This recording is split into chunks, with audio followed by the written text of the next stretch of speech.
People see social media as just kind of almost sometimes even just a vanity project, when I don't think people realize, like, you have a business that goes along with the social media, it is a lead generator. But how do you effectively do that, right? I mean, you make the reels, you do that, and then Yep. how do you make it where it actually turns into money from your Instagram or YouTube or anything like that? What's the funnel?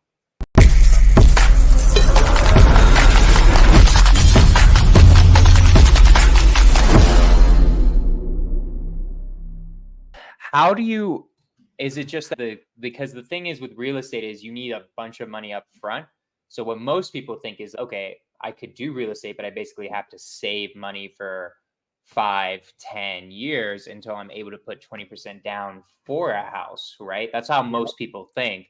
Mm-hmm. So what's your opinion on specifically how you would actually go about buying a piece of real estate? How do you daily cost seg it or monthly or I don't know, cost average it where maybe I'm putting a certain amount of weight for down payment, or is there something else you're putting it into? How do you do that with real estate?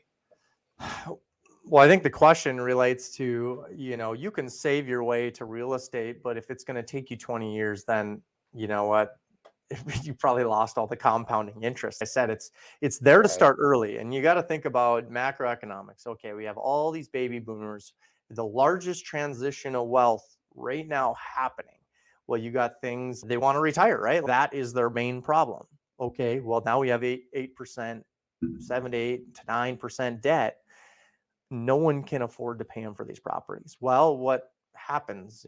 Guys, Pace Morby, the creative finance guys, have released. There's all these methods, right? We got seller finance and Mhm.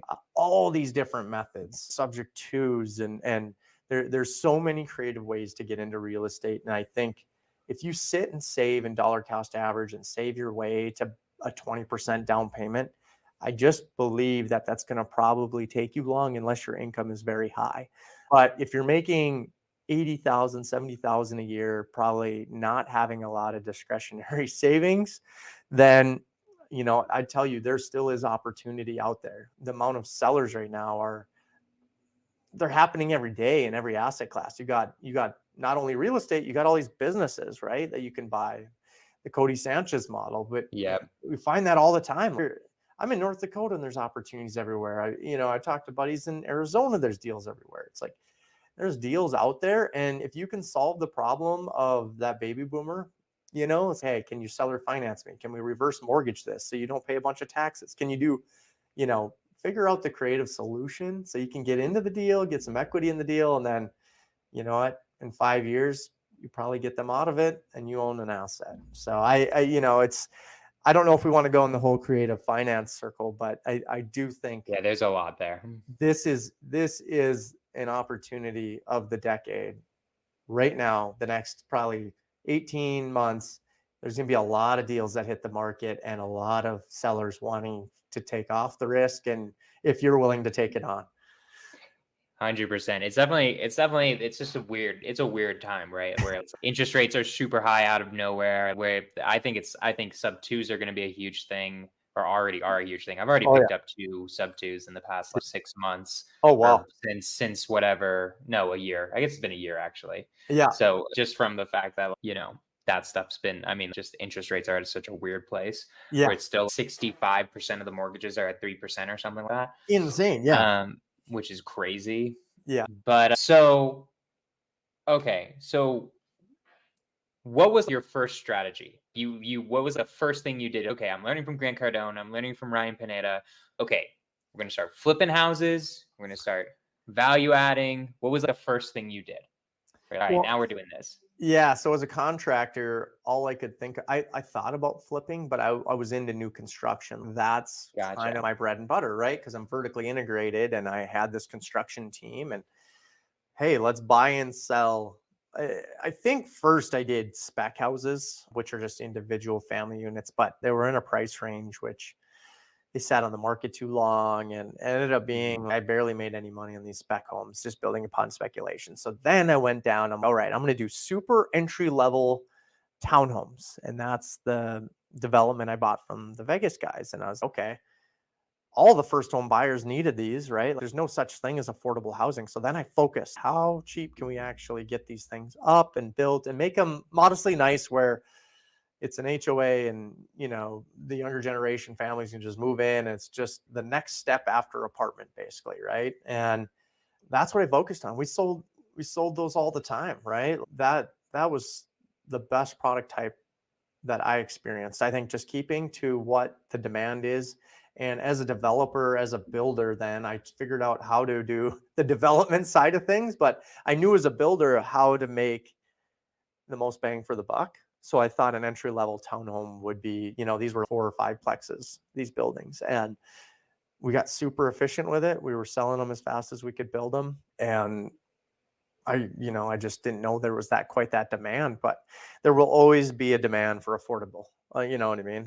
And I think Makes when I sense. went away from that and building, say these were $200,000 townhomes, I was selling $400,000 townhomes. There's just a bigger market at $200,000 townhomes. So, you just stick to what people are looking for. And as a builder, I knew how to build efficiently. So it helped me. That was something that, I think it started my whole development career.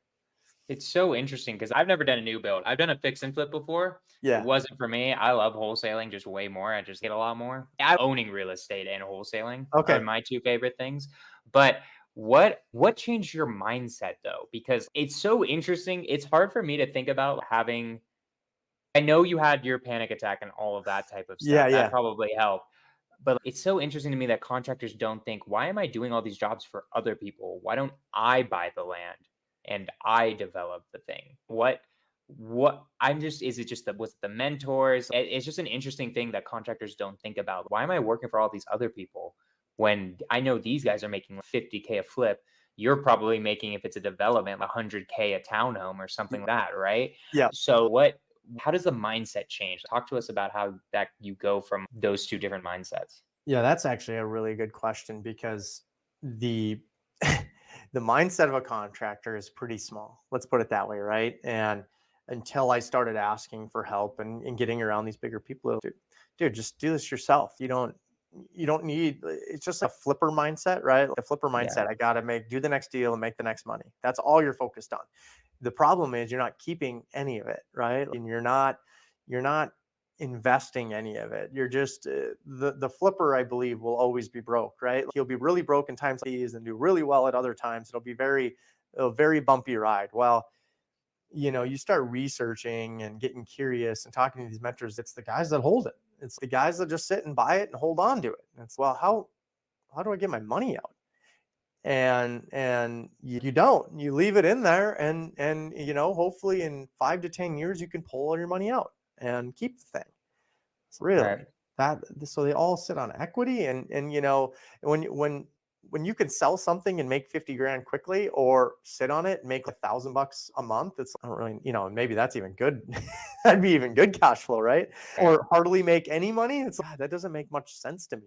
And that's where it didn't make sense to me as a contractor. I just couldn't wrap my head around why that was a good idea. But I realized that when I was paying all those taxes as a contractor, because I was making money, I was paying the most in taxes, and I had really nothing. My balance sheet never grew. I never had anything in the equity column. It was just money in and money out.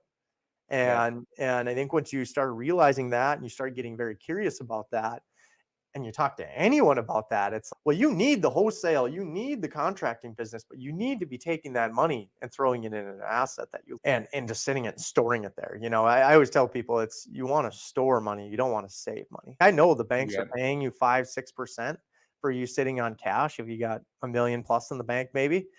And you don't want to be just sitting there saving that. Yeah, I get it. It's as risk-free as it gets. Well, guess what? When the interest rates drop, those things are going to go from 6% to 2% really fast. Really fast. And then you're going to already miss the boat, and all these assets are going to be that much more when things come back. And so you don't want to save money. You always want to store money. And I think when I realized that as a contractor, that's really when everything changed for me. 10x over the last 6 years. That makes sense. That makes a lot of sense. So then you went from building townhomes And then are you still doing the townhomes, or what's been the progression of where, okay, now we're going to start building this. Now we're going to start building this. Do you ever keep the ones that you build? Do you ever, I Yeah. guess, build and then rent, refi, and all of that stuff?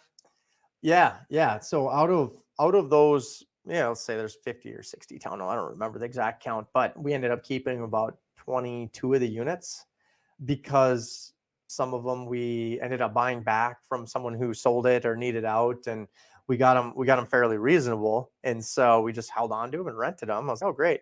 Well, then we did this entire development, and I had one weird parcel. I don't know, it was an acre and a half, but it was weirdly shaped, and so I couldn't do the single twin homes, and I was like, oh, man, I think though we can do back to back. So these would be two fourplexes kind of sandwiched back to each other. So it's 4 units and 4 units, but they only have driveways. So there's no backyard, there's no nothing. Gotcha. But we ended up doing two of those in the lot and keeping, we ended up building 16 units there.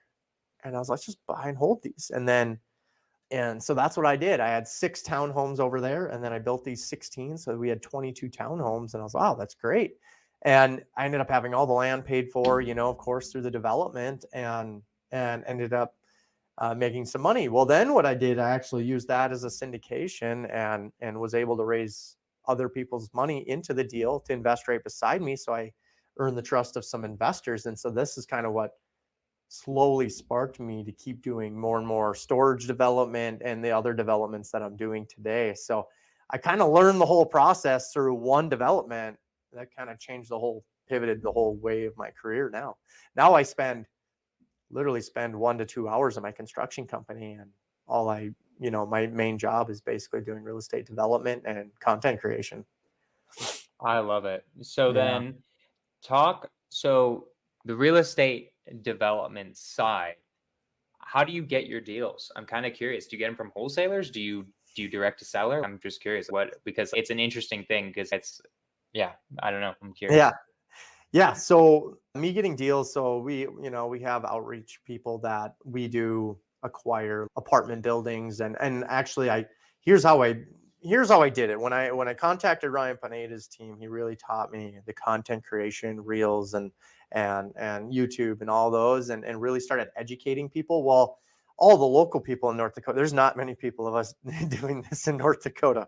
I'm probably one of a handful. So when I started marketing it, using my social media as it was meant to be used for, adding value to others, but then also sometimes asking, hey, do you don't have any real estate deals where we'll give a fee for a finder's fee. Man, so then I started getting deals pushed to me. They weren't on the market, it was just older sellers, and so then I started leveraging my social media, and then I started getting all these leads and actual investors that wanted to invest in deals beside me. So then it just opened up a whole new avenue of, okay, now I have more money because I have other partners that want to partner up, and I have deals, off-market deals coming into me that are acquisitions of existing apartment buildings or land or other storage facilities. And that's kind of why I keep my social media as hard as I can today, or I put as much effort into it because it's a lead source, no different. Pace Morby, probably one of the best, and Ryan Pineda just as good, and in that world. That's how you kind of create a community around you, and then, people support you and want to jump in beside you on a deal. No, I love it. And then so talk to people about how to do that, because I think people see social media as just kind of almost sometimes even just a vanity project, when I don't think people realize, like, you have a business that goes along with the social media. It is a lead generator. But how do you effectively do that, right? I mean, you make the reels, you do that, and then Yep. how do you make it where it actually turns into money from your Instagram or YouTube or anything like that? What's the funnel? Yeah. So I think right away, so in 2022, I started this, and I was on, I think, LinkedIn, YouTube, Instagram. I don't even know if I was on TikTok, whatever. And, I was just trying to strictly provide value. So I kind of call it, you're in the mud of things. You're in the media mud, basically trying to keep up. All you're trying to do is hit a certain input of how many reels, how many YouTubes, how many podcasts, how many things do you want to accomplish to hopefully provide enough value to get some following. You got to have some following at the end of the day. So you're just trying to Right. provide value. Well, then as you see people reach out and ask questions, people will reach out, especially if you deliver decent content. Not everyone's for everyone, but a lot of people that contact me on social media, understand me. They know my values. They know what I'm about. But then they start sending you deals. You know what I mean? You kind of give so much until they ask for something or ask for help how to do it themselves. Or sometimes I put out one story on Instagram and, hey, any real estate deals, I'm willing to pay a finder's fee looking for this. And you get a couple DMs and I actually acquired 80 units that way and added a crap load to my net worth just because of that one deal. It was a poor operator that I invested 50, I actually went into the deal with zero equity. And I just brought the deals all up to value because there was a bunch of construction work needed on them. And so Right. I did about $800,000 in work that year for the properties, got 50% of the equity, and the properties are performing how they should be now, where before he was losing money. Right. So, because otherwise they would call that guy crazy, right? Oh, that guy was losing money, going to lose the properties, or he invited me in and got them operationally right, and now they're actually worth something. So it I was love it. good experience for him, but yeah, how I leverage media. No, I love it. I mean, social media 100% is super freaking valuable. I mean, obviously I have this podcast. I do a bunch of other stuff too, Okay. where I can tell just from that, the amount of leads that are sent to me, amount of deals that are sent to me. I had someone who's paying me now to consult him, right? That's just been the thing, it just happens where it's something about human nature, right? I'm starting to realize that some people who have social media followings are barely doing any business at all, but they're just using their social media followings to get money that way Yeah. into whatever business they have. And wow, this is insane how it's literally, even all that matters is just the perception that you're doing business and that you're cool. And then people will send you deals and stuff like that. So no, it makes sense. I love it a lot. What's been the recent fears? What do you feel has been the things that have been mindset maybe holding you back or fear wise holding you back? That's damn, I want to do 2,000 unit development, but right now I can't because of X, Y, and Z. What's been that thing for you recently? Well, I think once you do real estate and once you venture down that path, it's always capital out, right? You got to have the wholesale business. You have to have the businesses that make the money to go store them in real estate, right? Where you will get people that quit their job or want to quit their W-2s and they'll just want to go buy real estate. It's, well, how are you going to make any money? Like, Right. you're going to get really thin at some point if you don't have a backup plan, or you better be knowing how to do wholesale on the side before you decide to just jump in and realize it's not your Right. thing. Because so I think, as far as a fear goes, it's, I think everyone wishes they had as much capital as possible to hopefully cash in the next 18 months. It's getting harder to raise money for real estate developments. It's getting harder to raise money, period, in any fashion, unless you're really big. And the separation just gets there. The really rich are getting even richer right now, and the poor are getting poorer because things are Right. going up in price. And so, yeah, the biggest fear is that you just can't raise enough money to do your next deals, or those are usually the biggest challenges in a real estate syndicator. That's another form of making money.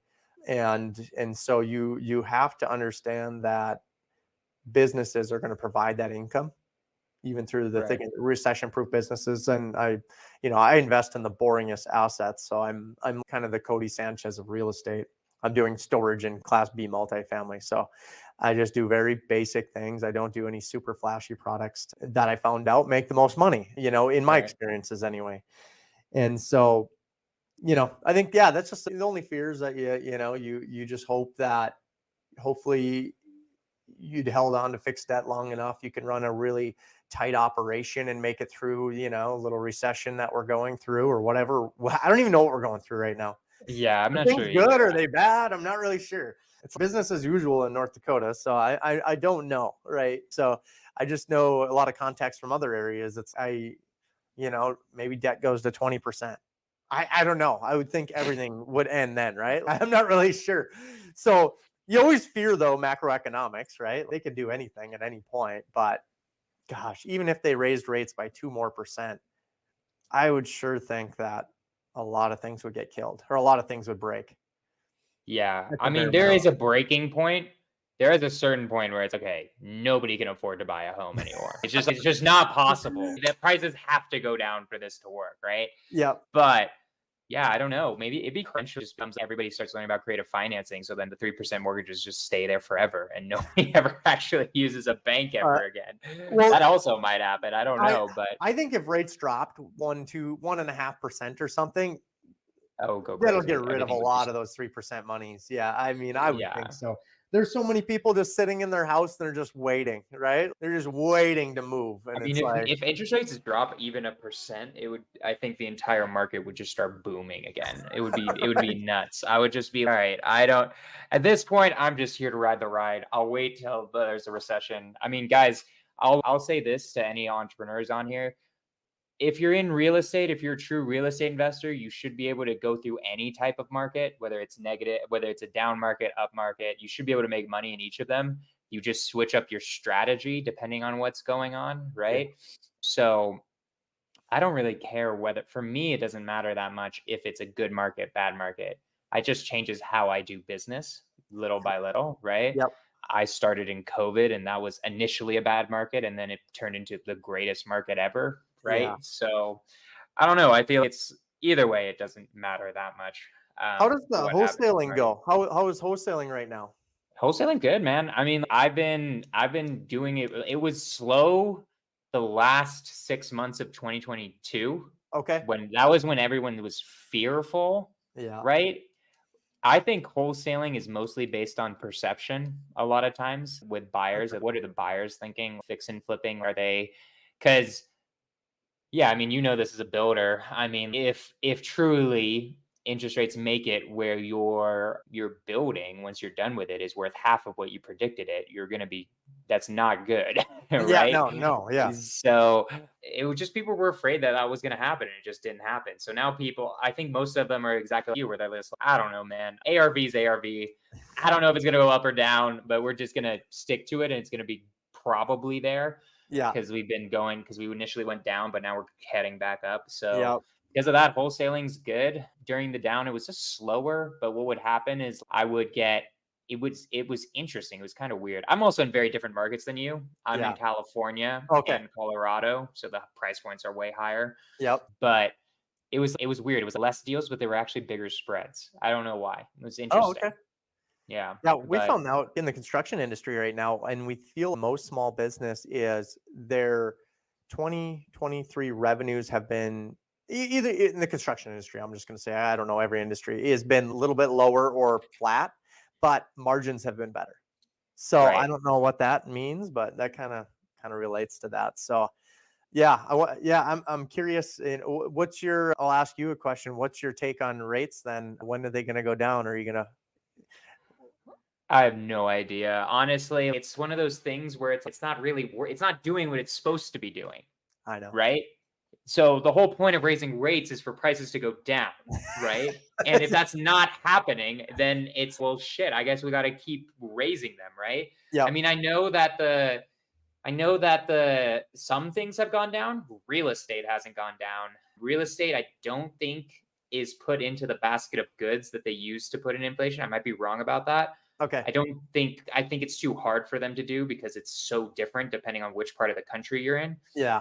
But I mean, it's still a really important part of people's costs. So I don't know why they don't figure out something for that. Right. It's weird. It's making certain things go down in price. Certain things are just still going up at 7% every single Oh year. yeah. So I don't. I mean, I predicted this when they just started raising it, and this is a wild prediction. I might still stick to it. I think it still could get as high as 10% and then Oh get there because that's when things are going to be okay.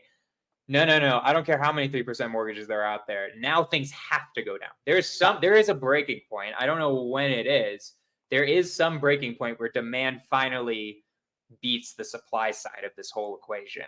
right. And if they're still bad, as long as the Fed considers it an issue, it's still going to happen. And I think the issue is too, what I think is more dangerous that I think less people are going to predict is the fact I think the Fed realizes if they lower rates, it's going to create a tsunami also. So that Mm. they probably will be 10 or whatever it is, it's going to stay at above 8 at least for a while, right? Yeah. I don't even think we're going to see 5% mortgages for a really long time until there's a real recession. So that's my opinion on it, but I I don't Yeah, know. I'm Who knows? similar. I don't think we're going to see anything through 2024. You're going to see these high rates right through, and they're just going to Yeah. it's going to keep her. I do believe So, there will be a breaking point where they have to drop 1% or something to just get things to, I don't know be whether okay. that's 2 years from now. That's my prediction, is that they will do something at some point. I just don't see them elevated forever. If inflation does get in check, they skew those numbers, those CPI numbers so Yeah, much. they're also not real. The Inflation was CPI, way higher realistically, and also now it's still way higher. yeah, Like people yeah. don't actually know the real inflation rate. Yeah, so that makes things very challenging when you're trying to predict rates, but I always feel like that's a debatable topic right now. I do see something in 2025 maybe where they're going to give some relief, but I don't know if it's going to be substantially enough where Who anyone knows? cares. The raise it. Who What's the cap really rate in knows? California then? Oh, Jesus, dude. If you're talking about like multifamily, it depends where, but I mean, multifamily, I literally do it in the Bay Area in Sacramento. Okay. So depending where it is in the Bay Area, it could be San Francisco. I think it's like 4% or something like that. Oh. And And you then yeah, I don't know why anyone owns multifamily there. I think it's the best wholesaling and flip. I think that's where you make active income. oh, My whole opinion is California is the best active income yep, flipping wholesaling market ever because in yep, one deal, one fix and flip deal, I make 5x what you make on a fix and flip deal in North Dakota. oh yeah, Just being honest. yep, Same with the wholesale deals. yep, But then in terms of buy and hold, you should just take that money and invest in North Dakota. That's where you want to actually own properties, right? Landlord laws, actually making it able to cash flow somewhat, yep, like all that stuff. Okay. I yep, don't want to hold you for too long. I don't know if you're on a yep. time crunch. Nope, So I have one more question I ask at the very end to everybody, you got it. which is if you could go back to yourself right when you were starting in entrepreneurship, I'm going to say the beginning of your construction company, what would you say to yourself then, knowing everything that you know now? Get curious a whole lot faster. start asking start asking for help, start reaching up to people where you want to be in 1 to 2 years. You're going to find the word mentorship, you're going to find the word, even accountability partner, but find that person that can really show you that's kind of already paved your path. And if those people can be online, and find and hire them, and pay them what they're worth. I promise you, I pay 6 digits a year in mentorship. I know many of my mentors do the same for themselves. And the faster, you don't even need to pay money, right? End of the day, wherever you're starting off, there's plenty of free content out there, but surround yourself with really good people. The old saying of the 5 closest people to you is so true. And they don't have to be, what you have to understand is they don't have to be people around you. They don't have to be physically around you. These could be people you follow, people that you read their books, whatever. I think that's in North Dakota. I always had a challenge because there's not really a lot of easy mentors here. Well, I realized that, Grant Cardone was a mentor. He just showed me the way, but then, I evolved from that, and now I'm into different kinds of mentors. Man, you get around these big thinkers and people that think big. My company thinks I'm crazy. Well, then I go and meet with guys that are 3 years ahead of me. I don't even know, you know what I mean? They're way ahead of me. So just, if you can do that, the faster as you can do that, the more success you will have, and you will never regret that. I love it. I love it so much. So, what can we plug for you? What can my community do for you? What can we do for you to give you back? Because you're an amazing guest. You did great. So, what can my community do for you? Can they send you deals somewhere? Is there something you're trying to promote? Yeah. You know what? If you go I send out an email every Saturday, and it's called Unfollow the Herd. And it's something, of course, if you want to get into real estate, you don't know how, I give creative finance to all sorts of different ways you can educate yourself to unfollow the herd in your investment strategy. So you can live, hopefully financially That's the free. link, right? Yep. Perfect. And Okay, I'll make sure it's in the when we post the podcast, because what we do is okay. we'll take this, we do it live, but then we take it down and it'll be posted in the month or something. Okay. I'll make sure that's in the Yeah. description. Yeah, perfect. And yeah, you follow me on LinkedIn, Instagram, YouTube. I'm trying to provide as much value. I'm trying to provide my journey and exactly how I'm doing deals. So that email is where you're going to see the first of all that action. And then I have content that backs that up, or they call it social proof on all the other platforms. So I'm very avid LinkedIn guy too. So I have to write on there. Love it. Awesome. Yeah. Cool. Cool, my man. Yeah. Well, I appreciate you so much. Thank you. Do you have any last words before I wrap this thing up? No, man, I appreciate you having me on. This has been a blast, and I appreciate this again. Love it. Awesome. All right, guys. That is Scorch the Fears. Tomorrow, guys, tomorrow, I am going to be cold calling agents live for 12 hours straight. I've been posting about this all over my social media. I'm gonna get Mark's face on here because that was funny. But I'm going crazy tomorrow. My niche is agent outreach. So I'm gonna be cold calling for 12 hours straight. I'm also gonna show you guys how I got all the deals, how I put it into my system. I'm gonna be doing all that. So I'm gonna be with you guys live streaming all of tomorrow. It's going to be nuts. I'm starting at 9 a.m. MST. It's going to be fun. It's going to be here on YouTube, so don't miss it. It's going to be a really fun time. I'm going to close some deals. You guys will see it live. If you're interested in agent outreach at all, it'll be a good time. So yeah, come through. It's going to be from 9 a.m. until 9 p.m. And then I'm going to kill myself at the end of that because I don't think I've ever done that much cold calling in my entire life. Dude, in that's one a big day. single day. Yeah, it'll be a big day. I want to say I'm probably going to take a 30-minute lunch break. I'll be hanging out answering questions, but I need to eat in between that. So don't get mad at me when I say 12 hours. It's probably going to be 11 and a half. But that's tomorrow, guys, and that's going to be a lot of fun. And then Scorch the Fears next week, Thursday, as always. But really, the live is what I want all of you guys at tomorrow. Anyways, thanks, man. Scorch the Fears with Mark. We're here. We did it. I appreciate all of you guys so much. Let's freaking go.